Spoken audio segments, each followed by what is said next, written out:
tonight. Meanwhile, the FBI reportedly completing its examination of Hillary Clinton's emails. The FBI, along with the Justice Department, prosecutors will reportedly soon conduct interviews with Hillary Clinton and her key aides to determine whether criminal charges should be filed against the former Secretary of State. Joining me now is former Democratic presidential candidate and Hillary Clinton supporter, Bob Kerrey. Good to see you, Senator. Thanks so much for joining us. Nice to see you. You know, it seems that this is really an important moment in time because, on the one hand, Hillary Clinton can say, yes, I'll speak to you, and yes, I'll explain it all, what happened with me having my own server. Or, no, I'm not going to speak to you because my lawyer says this might incriminate me. Obviously, an important election year. Both are not good. No, it's never good to have the FBI in possession of your server, checking out what's in it. That's never a good set of circumstances, even if you're not running for president. If you're running for president, it's not good to have it going on. And in this particular case, I do think she's got a very difficult time explaining why you put a server in your home. And my own view of it is it's because you didn't want to fulfill the requirements of the Administrative Procedure Act, especially the Freedom of Information Act. And we wouldn't have even known about it were it not for the Benghazi Committee. So I mean, I'm not a big fan of the Benghazi Committee, but they're the ones that unearthed that she had done this. It was a tragic error. Right. You could make a case that FOIA needs to change. You could make a case that the classification system needs to be changed, that both of them interfere with your capacity to do the job.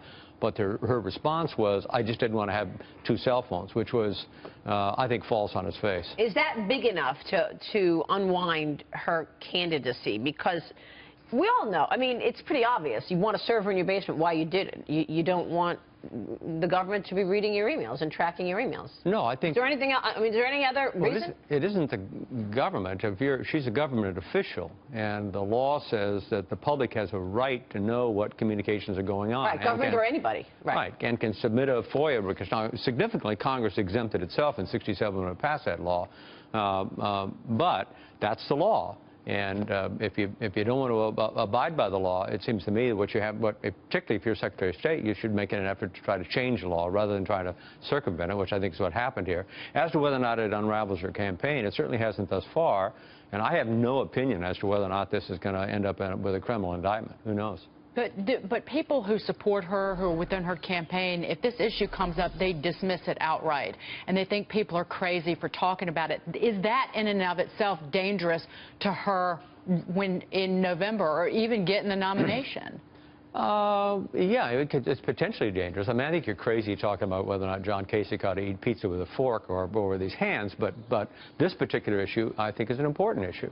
And I think it would have been far better, and still would be far better, if Secretary Clinton would say, look, FOIA is a problem, classification system is a problem, we have to change it in order for us to be able to do our work.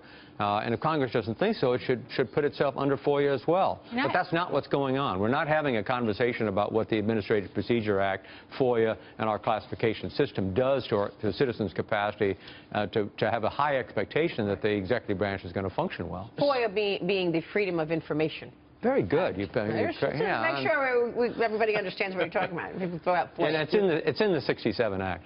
Senator, why isn't Secretary Clinton bringing that to light then? Why isn't she focused on that, saying, you know what, here's what's right and wrong, maybe we should talk about doing this as well? Is it just not what the voters care about? Is it not what she should be doing right now? What should she be focused on here? I mean, I don't know. I mean, they've chosen a different course than the one that I've just advocated myself. So I don't know. I mean, I think they're hoping they can just get beyond it, and they're likely to be able to. I mean, again, if there's no indictment comes out of the Department of Justice, if FBI doesn't open a criminal case here, they're apt to be able to get right by it. But the information is going to get out one way or another. If there's no indictment, it will be leaked. People will quit. And you have, what, more than 140 some odd FBI agents on this? I would guess they're looking at more than just that server. They're looking at the Clinton Foundation as well. And again, there's no telling what's in there. Yeah, it's possible. I mean, honestly, I don't know. I mean, my own view is the Department of Justice oftentimes and the FBI oftentimes puts way too many resources into trying to getting criminal indictments. It's one of the reasons we have so many people in federal prison that shouldn't be there, but that's a separate point of conversation. I'll just repeat it, I can't predict what the FBI is going to do. So let me ask you about the other side in terms of this race. A new Reuters Ipsos poll shows that nearly 2/3 of Americans now believe torture can be justified to extract information from suspected terrorists. This is important because it's reflecting the public support for Donald Trump's outspoken policies on waterboarding. Your thoughts? Well, I'm not sure it does. I mean, I haven't seen the detail of the polling, so I'm not sure that's exactly what I mean. You can ask me a question at 10 o'clock at night, and I'm apt to answer it differently than if I'm answering it on television. So you don't believe the polls? I think if people understand that if we torture people, it's going to, first of all, it's a violation of Geneva Conventions, and whoever does it's subject to international law.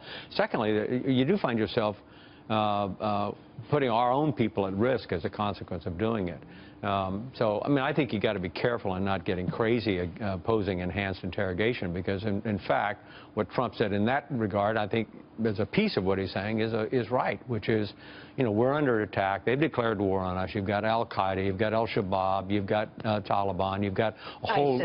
ISIS. You've got a whole laundry list of groups that are a part of Islamic extremism, and they're using, in fact, torture and the killing of civilians as part of their tactics. Do you find that the conversation is different when you look at sort of the Obama administration as well as Secretary Clinton and what's happening on the Republican side? It feels like national security and these issues about terrorists are front and center, but it's not the case when it comes to the administration, certainly, and even Secretary Clinton. This is not... Well, I don't honestly think that's fair. I mean, I think the most important thing that the President Obama did when he took power in 2009 was to continue the Bush administration's position that our policy is that there is no refuge. You can't set up shop in Afghanistan or someplace and be safe. They've been criticized by the human rights community for using drone attacks on people all over the world who have declared that they're going to kill Americans regardless of where they are. So I think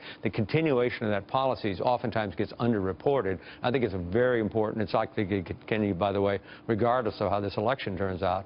And I think it's a very important foreign policy achievement.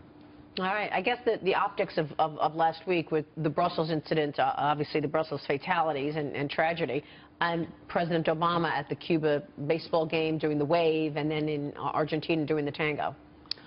Well, look good. Yeah, you're always going to have those juxtapositions where the president's off doing something when something terrible is going on, and you think, oh God, he doesn't care about it. He's at a baseball game. Again, I don't think that's a terribly fair observation. Bob Kerrey, good to see you. Nice to see you. Thanks so much for joining us. Still